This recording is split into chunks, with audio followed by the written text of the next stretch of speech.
Everyone, welcome to the channel mystic tarot. ये monthly reading है। April के महीने में हम देखेंगे कि सजिटेरियस, सन, मून और असेंडेंट लोगों के लिए क्या सिचुएशन रहेगी।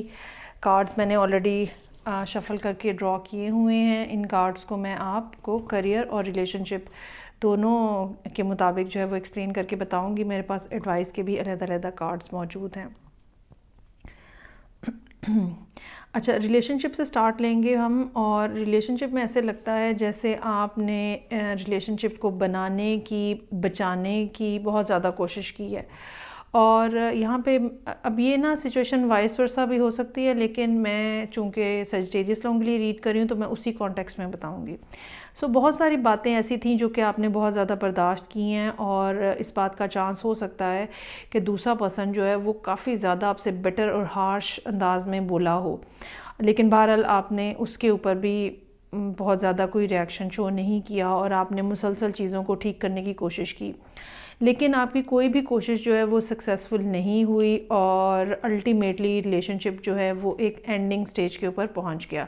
अब जबकि अप्रैल का महीना स्टार्ट हो रहा है तो एक बड़ी डिसअपॉइंटिंग किस्म की सिचुएशन जो है वो आप दोनों के दरमियान में नज़र आ रही है, और आप इस सारी सूरत हाल से बिल्कुल भी खुश नहीं हैं, ठीक है। और आप ये चाहते हैं कि आप दोनों मिल के काम करें और अपने रिलेशनशिप को इस मुश्किल टाइम पीरियड में से निकाल के तो आगे बढ़ें और अच्छा एक ताल्लुक़ जो है वो बनाएं।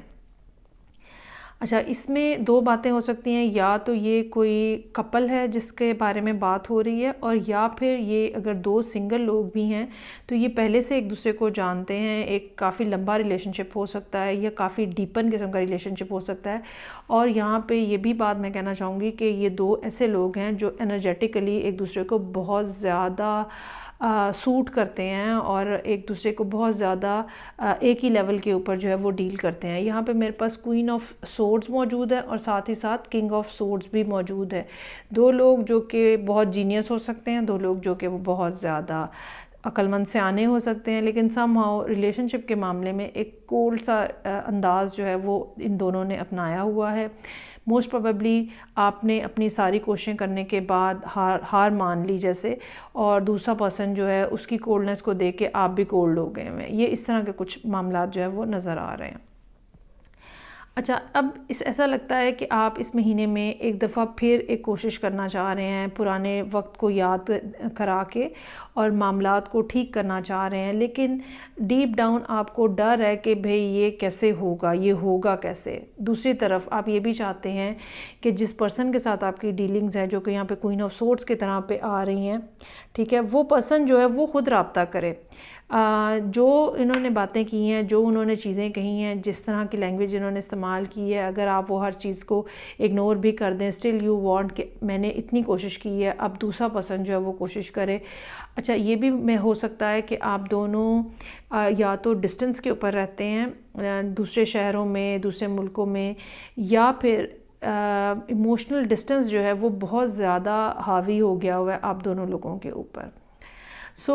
मुझे ये लगता है कि जो भी मामला बनेगा वो यही होगा कि एक तो ये कि आप अपने तौर पे ख़ुद से जो है वो अपने आप को होल्ड नहीं कर पाएंगे, और बजाय इसके कि दूसरे पर्सन को पूरे तरीके से मौका दें कि वो आए और आपसे बात करे, मुझे ये लगता है कि मिडल ऑफ द मंथ तक जाते जाते आपका पेशेंस लेवल जो है वो ख़त्म हो जाएगा और आप ख़ुद ही इस पर्सन को कांटेक्ट करने की कोशिश करेंगे या बात दोबारा से स्टार्ट करने की कोशिश करेंगे।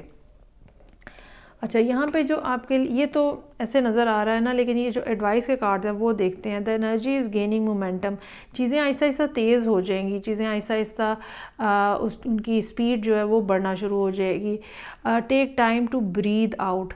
अच्छा, अब ये कार्ड हमें ये बताता है कि रिलैक्स होने का टाइम है। इट्स नॉट द टाइम कि आप एक्शन लें। और मेरा ये ख़्याल है कि जो आपके माइंड में ये वाली बात है ना कि दूसरा पर्सन आके अब आपसे रब्ता करे, बात करे, यही ज़्यादा अच्छी अप्रोच होगी। इसी को आपको वेट करना चाहिए। ख़ास तौर पे अगर इन्होंने आपसे कोई बदकलामी की है, कोई ऐसी लैंग्वेज इस्तेमाल की है, बहुत रूड और हार्श टोन इस्तेमाल की है, जिसको आपने बहुत ज़्यादा बर्दाश्त भी किया हुआ है। तो मेरा ये ख़्याल है कि अब आपको थोड़ी देर अपने आप को रोकना चाहिए। हालांकि 10 ऑफ वॉन्ड्स का कार्ड हमें ये बता रहा है कि ये बहुत मुश्किल है आपके लिए, इस पर्सन से दूर रहना, बात ना करना बहुत मुश्किल है, क्योंकि आप लोगों का एक बहुत डीप किस्म का रिलेशनशिप जो है वो हो सकता है। और ये रिलेशनशिप जो है ये यूनिवर्स की तरफ से भी कह लें कि अप्रूव्ड है, लेकिन हर जगह पे कहीं ना कहीं हमें हमारे लिए या दूसरे पर्सन जो कि हम हमारे साथ डील कर रहे होते हैं, कहीं ना कोई लेसन होता है। सो मोस्ट प्रॉब्ली ये वाली बात जो है इस पर्सन के लिए लेसन है। ये अपनी लैंग्वेज को, अपनी ईगो को, अपने इम्पल्सिव बिहेवियर को कंट्रोल कैसे करें, यही चीज़ जो है शायद इनको सिखाई जा रही है आपके थ्रू। सो मेरा ये ख़्याल है कि आप अगर फ़िलहाल आप अकेले अलग हैं तो आपको उसी चीज़ को कंटिन्यू रखना चाहिए अनटिल अनलेस कि ये पर्सन जो है ये आपके पास ख़ुद नहीं आ जाता। अच्छा जी, अब हम आ जाते हैं करियर के हवाले से जो मामलात हैं उनकी तरफ। करियर के मामलात में भी कुछ थोड़ा ऊपर नीचे मामलात नज़र आ रहे हैं। आप में से कुछ लोग ऐसे हो सकते हैं जिनका ट्रैवल जो है वो बहुत ज़्यादा है और आप मुसलसल जर्नी करते रहते हैं या मुसलसल आपको ट्रैवल करना पड़ता है, काम की नौइयत ऐसी हो सकती है। ये चीज़ जो है ये आपको मेंटली जो है वो कुछ स्ट्रेस दिए हुए है। 8 ऑफ सोर्ड्स का कार्ड हमें यहाँ पे बता रहा है। सो मेरा ये ख्याल है कि इस महीने आपको ना थोड़ा सा अपने आप को काम से हट के देखने की ज़रूरत होगी।